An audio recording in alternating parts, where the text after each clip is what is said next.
So we get this question a lot, what the benefits or what the pros and cons are of investing in multifamily versus single family homes. And my first response always is that there are 1,000 ways to make money in real estate, and I just happen to be pretty good at 3 of them.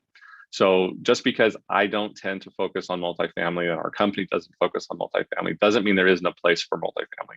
But here's the argument that I give, or at least the way that I look at the difference.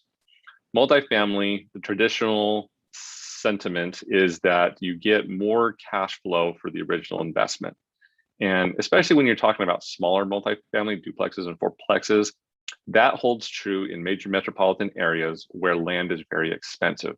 I grew up in the San Francisco area, and you paid for every square inch of dirt you bought. In Missouri, land is not that expensive. It's not the predominant cost of real estate. The reason that putting a duplex or a fourplex on a quarter-acre lot in California makes a lot of sense is because you're maximizing the revenue per that original expense of the land.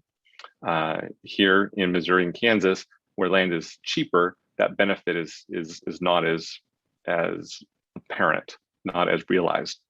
What you end up with instead is that question of what type of tenant wants to live in a multifamily situation versus a single family situation.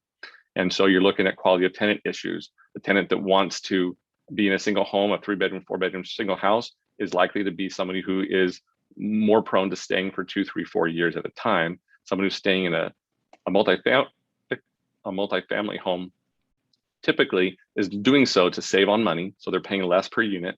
And typically that translates to a more transient tenant, someone who's in a stage of life when they're prepared to move in a year or two. That's not always true, but that tends to be my experience there. The other thing that I look at when I look at single family homes versus multifamily is liquidity. A duplex or a fourplex is not as readily sellable if you needed to liquidate a property than a single home is. There just aren't as many buyers for those multifamily properties as there are for single homes. In addition, I look at appreciation rates, and oftentimes, especially in owner-occupied neighborhoods, appreciation rates for single homes are a little higher than they are for multifamily properties. So there's a lot of reasons why multifamily might make sense, and there are a lot of property managers out there who specialize in that. We specialize in the single home market for the reasons that we've outlined.